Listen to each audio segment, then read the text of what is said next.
Anything, nothing എന്നീ വാക്കുകളുടെ ഉപയോഗത്തെ പറ്റിയാണ് നമ്മൾ ഇന്ന് പഠിക്കുന്നത്. ഇത് രണ്ടിനും ഇല്ല, ഒന്നുമില്ല എന്നാണ് അർത്ഥം. സാധാരണഗതിയിൽ എനിത്തിങ് എന്ന വാക്ക് വരുന്ന സെൻറ്റൻസിൽ എനിത്തിങ്ങിൻ്റെ തൊട്ട് മുമ്പ് ഒരു നെഗറ്റീവ് രൂപത്തിലുള്ളൊരു വാക്ക്, നോട്ട് അല്ലെങ്കിൽ നോ പോലുള്ളൊരു വാക്ക് ഉണ്ടാവും. പക്ഷേ നത്തിങ് വരുന്ന സെൻറ്റൻസുകളിൽ അങ്ങനെ വരികയില്ല. കാരണം ഇപ്പോൾ ഉദാഹരണം ഐ ഹാവ് നത്തിങ്, എനിക്കൊന്നുമില്ല എന്ന് എടുക്കുകയാണെങ്കിൽ ഐ ഹാവ് എന്നത് ഒരു പോസിറ്റീവ് ഫോമാണ്. അതിന് ശേഷമായിരിക്കും നത്തിങ് എന്ന വാക്ക് ചേർത്ത് ആ സെൻറ്റൻസിനെ നെഗറ്റീവ് ആക്കുന്നത്. ഈ തന്നിരിക്കുന്ന ഉദാഹരണങ്ങളിൽ നിന്ന് നമുക്ക് എനിത്തിങ്, നത്തിങ് എന്നിവയുടെ അർത്ഥം മനസ്സിലാക്കുവാൻ സാധിക്കും. മേശപ്പുറത്ത് ഒന്നുമില്ല. There is no anything on the table. ശ്രദ്ധിക്കുക, ദെയർ ഈസ് കഴിഞ്ഞ് നോ ഉണ്ട്. ദെയർ ഈസ് നോ, അതിന് ശേഷമാണ് എനിത്തിങ് വരുന്നത്. അപ്പോൾ നോ എനിത്തിങ് എന്ന് പറയുന്നതും നത്തിങ് എന്ന് പറയുന്നതിനും ഒരേ അർത്ഥമാണ് കിട്ടുക. There is no anything on the table. മേശപ്പുറത്ത് ഒന്നുമില്ല. പകരം അതേ അർത്ഥത്തിലാണ് അടുത്ത സെൻറ്റൻസും തന്നിരിക്കുന്നത്. There is nothing on the table. മേശപ്പുറത്ത് ഒന്നുമില്ല. അപ്പോൾ ഇവിടെ നോ എനിത്തിങ് എന്ന് പറയുന്നതും നത്തിങ് എന്ന് പറയുന്നതും സെയിം മീനിങ്ങിലാണ് എന്നത് മനസ്സിലാക്കണം. സാധാരണഗതിയിൽ ചോദ്യങ്ങൾ ചോദിക്കുമ്പോഴും ഇല്ല, അല്ല എന്ന് ഉത്തരം വരുന്ന സെൻറ്റൻസുകളിലുമാണ് എനിത്തിങ് എന്ന വാക്ക് ഉപയോഗിക്കുന്നത്. ഉദാഹരണം, മേശപ്പുറത്ത് എന്തെങ്കിലും ഉണ്ടോ? Is there anything on the table. Is there anything, അവിടെ ശ്രദ്ധിക്കൂ, എനിത്തിങ്. ഈസ് ദെയർ എനിത്തിങ്, എന്തെങ്കിലും ഉണ്ടോ? ഈസ് ദെയർ എന്ന് വെച്ചാൽ ഉണ്ടോ, എനിത്തിങ് എന്തെങ്കിലും, ഓൺ ദ ടേബിൾ മേശപ്പുറത്ത്. അപ്പോൾ ഉത്തരം നമ്മൾ നേരത്തെ പറഞ്ഞ അതേ ഉത്തരം തന്നെ ഇവിടെ പറയാൻ കഴിയും. There is no anything on the table. മേശപ്പുറത്ത് ഒന്നുമില്ല. അല്ലെങ്കിൽ ഇങ്ങനെ പറയാം, there is nothing on the table. മേശപ്പുറത്ത് ഒന്നുമില്ല. എനിക്ക് മനുഷ്യ ഹൃദയത്തിൻ്റെ പ്രവർത്തനത്തെപ്പറ്റി ഒന്നും അറിയില്ല. I do not know anything, അല്ലെങ്കിൽ I don't know anything about the working of a human heart. ഇത് നത്തിങ് ചേർത്ത് ഉപയോഗിക്കുകയാണെങ്കിൽ ഐ നോ നത്തിങ്, എനിക്കൊന്നും അറിയില്ല. ഐ നോ എന്ന് വെച്ചാൽ എനിക്കറിയാം. അതിനുശേഷം നത്തിങ് ചേർത്താൽ ഐ നോ നത്തിങ്, എനിക്കൊന്നും അറിയില്ല. About the working of a human heart, മനുഷ്യ ഹൃദയത്തിൻ്റെ പ്രവർത്തനത്തെപ്പറ്റി എനിക്ക് ഒന്നും അറിയില്ല. ഷീലയ്ക്ക് വൈദ്യശാസ്ത്രത്തെപ്പറ്റി ഒന്നും അറിയില്ല. ഷീലയ്ക്ക് വൈദ്യശാസ്ത്രത്തെപ്പറ്റി ഒന്നും അറിയില്ല. Sheela doesn't know anything about the medical science. ഇവിടെ ഡസിൻറ്റ് നോ, ഷീല ഏകവചനമായതുകൊണ്ടാണ് അവിടെ ഡസിൻറ്റ് എന്ന വാക്ക് ചേർത്തിരിക്കുന്നത്. ഷീല ഡസിൻറ്റ് നോ, ഷീലയ്ക്ക് അറിയില്ല. എനിത്തിങ് ഒന്നും. എബൌട്ട് ദി മെഡിക്കൽ സയൻസ്, വൈദ്യശാസ്ത്രത്തെപ്പറ്റി. ഇവിടെ എനിത്തിങ് എന്ന വാക്കിന് പകരം നത്തിങ് ഉപയോഗിക്കുകയാണെങ്കിൽ Sheela knows, Sheela doesn't know എന്നത് മാറി ഇവിടെ ഷീല നോസ് എന്ന പോസിറ്റീവ് രൂപം വരുന്നു. അതിനുശേഷമാണ് നത്തിങ് എന്ന നെഗറ്റീവ് അവിടെ ചേർത്ത് സെൻറ്റൻസിനെ മൊത്തം നെഗറ്റീവാക്കി മാറ്റുന്നത്. Sheela knows nothing about the medical science. Medical സയൻസിനെ പറ്റി ഷീലയ്ക്ക് ഒന്നും അറിയില്ല. എൻ്റെ പിതാവ് അദ്ദേഹത്തിൻ്റെ ജോലിയിൽ നിന്നും ഒന്നും നേടിയിട്ടുണ്ടായിരുന്നില്ല എന്ന് വെച്ചാൽ എൻ്റെ പിതാവ് അദ്ദേഹത്തിൻ്റെ ജോലിയിൽ നിന്നും ഒന്നും സമ്പാദിച്ചിട്ടുണ്ടായിരുന്നില്ല. My father hadn't earned anything from his job. ഇവിടെ ശ്രദ്ധിക്കാനുള്ള ഹാഡിൻറ്റ് ഏൺഡ്, അതാണ്, ആ വാക്കുകളാണ് ശ്രദ്ധിക്കേണ്ടത്. ഹാഡ് എന്ന് വെച്ചാൽ ഉണ്ടായിരുന്നു. ഹാഡ് നോട്ട്, ഉണ്ടായിരുന്നില്ല. അത് ചുരുക്കി ഹാഡിൻറ്റ്, ഉണ്ടായിരുന്നില്ല. ഏൺഡ് സമ്പാദിച്ചു. അർത്ഥം എടുക്കുമ്പോൾ ഹാഡിൻറ്റ് ഏൺഡ്, സമ്പാദിച്ചിട്ടുണ്ടായിരുന്നില്ല. My father hadn't earned anything, എൻ്റെ പിതാവ് ഒന്നും സമ്പാദിച്ചിട്ടുണ്ടായിരുന്നില്ല. ഫ്രം ഹിസ് ജോബ്, അദ്ദേഹത്തിൻ്റെ ജോലിയിൽ നിന്ന്.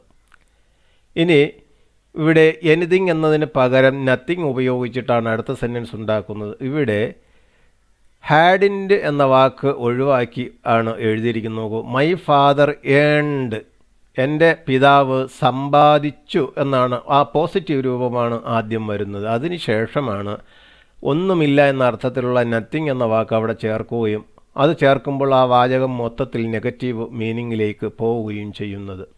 മൈ ഫാദർ ഏൺഡ്, എൻ്റെ പിതാവ് സമ്പാദിച്ചു, നത്തിങ് ഒന്നുമില്ല, ഏൺഡ് നത്തിങ് ഒന്നും സമ്പാദിച്ചില്ല. അപ്പോൾ മൈ ഫാദർ ഏൺഡ് നത്തിങ്, എൻ്റെ പിതാവ് ഒന്നും സമ്പാദിച്ചില്ല, ഫ്രം ഹിസ് ജോബ്, അദ്ദേഹത്തിൻ്റെ ജോലിയിൽ നിന്ന്. മൗര്യൻ രാജവംശത്തെപ്പറ്റി സലീം ഒന്നും കേട്ടിട്ടില്ല. Salim didn't heard anything about the Mauryan dynasty. Didn't heard anything, didn't എന്ന് വെച്ചാൽ ഡിഡ് നോട്ട്, ഹേർഡ് കേട്ടു, ഡിഡ് നോട്ട് ഹേർഡ് കേട്ടില്ല, എനിത്തിങ് ഒന്നും. സലീം ഒന്നും കേട്ടിട്ടില്ല about the Mauryan dynasty, Mauryan രാജവംശത്തെ പറ്റി. ഇനി അടുത്ത് നത്തിങ് ചേർത്ത് സെൻറ്റൻസ് ഉണ്ടാക്കുമ്പോൾ സലീം ഹേർഡ്, സലീം കേട്ടു എന്നാണ് ആദ്യം പറയുന്നത്, അല്ല ഡിഡിൻറ്റ് ഹേർഡ് എന്നല്ല, സലീം കേട്ടു. അതിനുശേഷമാണ് നത്തിങ് എന്ന നെഗറ്റീവ് വാക്ക് അവിടെ ചേർക്കുന്നത്. സലീം ഹേർഡ് നത്തിങ്, സലീം ഒന്നും കേട്ടില്ല about the Mauryan dynasty, Mauryan രാജവംശത്തെപ്പറ്റി. മൗര്യൻ രാജവംശത്തെപ്പറ്റി സലീം ഒന്നും കേട്ടിട്ടില്ല.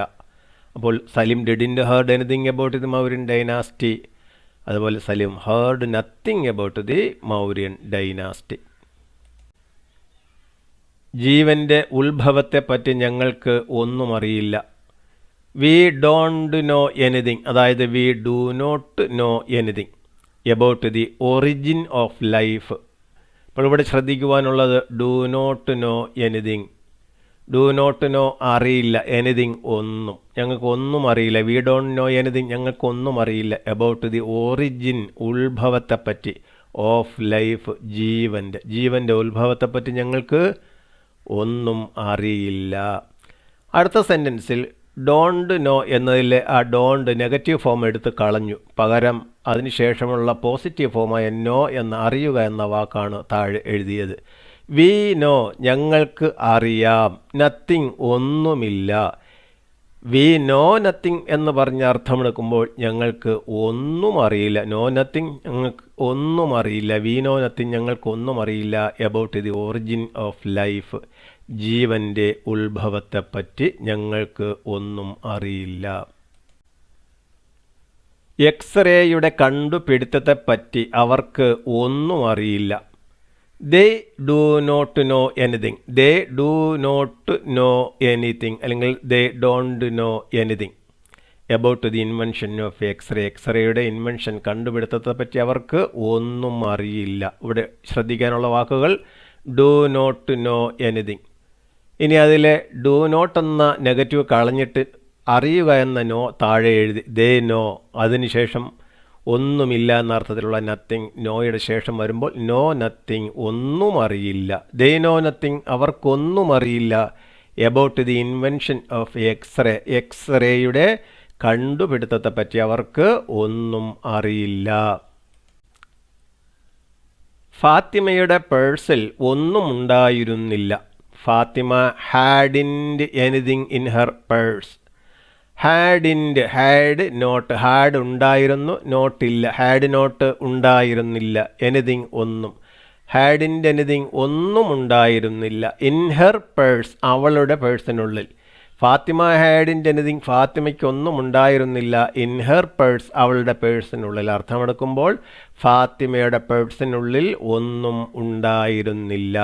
അപ്പോൾ ഇവിടെ ഹാഡ് നോട്ടിലെ നോട്ട് ഒഴിവാക്കിക്കൊണ്ട്, ആ നെഗറ്റീവ് ഫോം ഒഴിവാക്കിക്കൊണ്ട് ഹാഡ് മാത്രം എടുത്ത് താഴെ എഴുതി. ഫാത്തിമ ഹാഡ്, ഫാത്തിമയ്ക്കുണ്ടായിരുന്നു. നത്തിങ്, ഒന്നുമില്ല. ഹാഡ് നത്തിങ്, ഒന്നും ഉണ്ടായിരുന്നില്ല. ഫാത്തിമ ഹാഡ് നത്തിങ്, ഫാത്തിമയ്ക്ക് ഒന്നും ഉണ്ടായിരുന്നില്ല. ഇൻ ഹെർ പേഴ്സ്, അവളുടെ പേഴ്സിനുള്ളിൽ. ഫാത്തിമയുടെ പേഴ്സിനുള്ളിൽ ഒന്നും ഉണ്ടായിരുന്നില്ല. കബീർ അവൻ്റെ ജീവിതത്തിൽ നിന്ന് ഒന്നും സ്വായത്തമാക്കിയിട്ടുണ്ടായിരുന്നില്ല. കബീർ അവൻ്റെ ജീവിതത്തിൽ നിന്നൊന്നും സ്വായത്തമാക്കിയിട്ടുണ്ടായിരുന്നില്ല. Kabir hadn't learned anything from his life. ഇവിടെ ഹാഡിൻറ്റ് എന്ന് വെച്ചാൽ ഹാഡ് നോട്ട്, ഹാഡ് ഉണ്ടായിരുന്നു, ഹാഡ് നോട്ട് ഉണ്ടായിരുന്നില്ല. ലേൺഡ് പഠിച്ചു. അപ്പോൾ ഹാഡിൻറ്റ് ലേൺഡ് പഠിച്ചിട്ടുണ്ടായിരുന്നില്ല. കബീർ ഹാഡിൻറ്റ് ലേൺഡ്, കബീർ പഠിച്ചിട്ടുണ്ടായിരുന്നില്ല. എനിത്തിങ് ഒന്നും. ഫ്രം ഹിസ് ലൈഫ്, അവൻ്റെ ജീവിതത്തിൽ നിന്ന്. അപ്പോൾ അടുത്ത് നത്തിങ് ചേർത്ത് പറയുമ്പോൾ അതിൽ ഹാഡിൻറ്റിലെ ആ നെഗറ്റീവ് ഫോം, ഹാഡിൻ്റെ ആ നെഗറ്റീവ് ഫോം മൊത്തം ഒഴിവാക്കിയിട്ടാണ് എഴുതിയിട്ടുള്ളത്. കബീർ ലേൺഡ്, കബീർ പഠിച്ചു. നത്തിങ്, ഒന്നുമില്ല. കബീർ ലേൺഡ് നത്തിങ്, കബീർ ഒന്നും പഠിച്ചില്ല. ഫ്രം ഹിസ് ലൈഫ്, അവൻ്റെ ജീവിതത്തിൽ നിന്ന്. ഇവിടെ ശ്രദ്ധിക്കുവാനുള്ള ഒരു കാര്യം, ആദ്യ സെൻറ്റൻസിൽ ഹാഡിന് ശേഷം ഉള്ള ലേൺഡ് ക്രിയയുടെ മൂന്നാം രൂപമായ പാസ്റ്റ് പാർട്ടിസിപ്പിൾ രൂപമാണ്. അതായത് അതാണ് അവസാനം ടിയിൽ അവസാനിക്കുന്നത്. അത് V3 ഫോം എന്ന് പറയും. അതായത് ഹാസ്, ഹാവ്, ഹാഡ് ഇവയ്ക്ക് ശേഷം ഒരു വെർബ് വരുമ്പോൾ അത് ക്രിയയുടെ മൂന്നാമത്തെ രൂപമായ V3 ഫോമിലുള്ളതായിരിക്കണം. അത് പാസ്റ്റ് പാർട്ടിസിപ്പിൾ ആയിരിക്കും. അതേസമയം രണ്ടാമത്തെ സെൻറ്റൻസിൽ പഠിച്ചു എന്നത് ലേൺഡ് എന്ന വാക്കാണ് ഉപയോഗിച്ചിരിക്കുന്നത്. അത് V2 ഫോമാണ്, ക്രിയയുടെ രണ്ടാമത്തെ ഫോമാണ്. അത് സിമ്പിൾ പാസ്റ്റ് ടെൻസിലുള്ള രൂപമാണ്. അവിടെ കബീർ ലേൺഡ് നത്തിങ്, കബീർ ഒന്നും പഠിച്ചില്ല. ഫ്രം ഹിസ് ലൈഫ്, അവൻ്റെ ജീവിതത്തിൽ നിന്ന്. ഒരു ഓട്ടോമൊബൈൽ എഞ്ചിൻ്റെ പ്രവർത്തനത്തെപ്പറ്റി ഞങ്ങൾക്ക് ഒന്നും അറിയില്ല. We do not know anything അല്ലെങ്കിൽ we don't know anything about the working of an automobile engine. ഒരു ഓട്ടോമൊബൈൽ എഞ്ചിൻ്റെ പ്രവർത്തനത്തെപ്പറ്റി ഞങ്ങൾക്ക് ഒന്നും അറിയില്ല. അപ്പോൾ അവിടെ ശ്രദ്ധിക്കാനുള്ള വാക്കുകൾ ഡു നോട്ട് നോ എനിത്തിങ്. ഇനി അടുത്ത സെൻറ്റൻസിൽ നത്തിങ് ഉപയോഗിക്കുമ്പോൾ ആ ഡു നോട്ട് നോയിലെ ഡു നോട്ട് എന്ന നെഗറ്റീവ് ഫോംസ് ഒഴിവാക്കി വി നോ, ഞങ്ങൾക്ക് അറിയാം എന്നാണ്, പോസിറ്റീവ് രൂപത്തിലാണ് അത് തുടങ്ങുന്നത്. അതിനുശേഷമാണ് അതിനെ നെഗറ്റീവ് ആക്കുവാൻ നത്തിങ് ഉപയോഗിക്കുന്നത്. വി നോ നത്തിങ്, ഞങ്ങൾക്ക് ഒന്നും അറിയില്ല. About the working of an automobile engine, ഒരു ഓട്ടോമൊബൈൽ എഞ്ചിൻ്റെ പ്രവർത്തനത്തെ പറ്റി ഞങ്ങൾക്ക് ഒന്നും അറിയില്ല.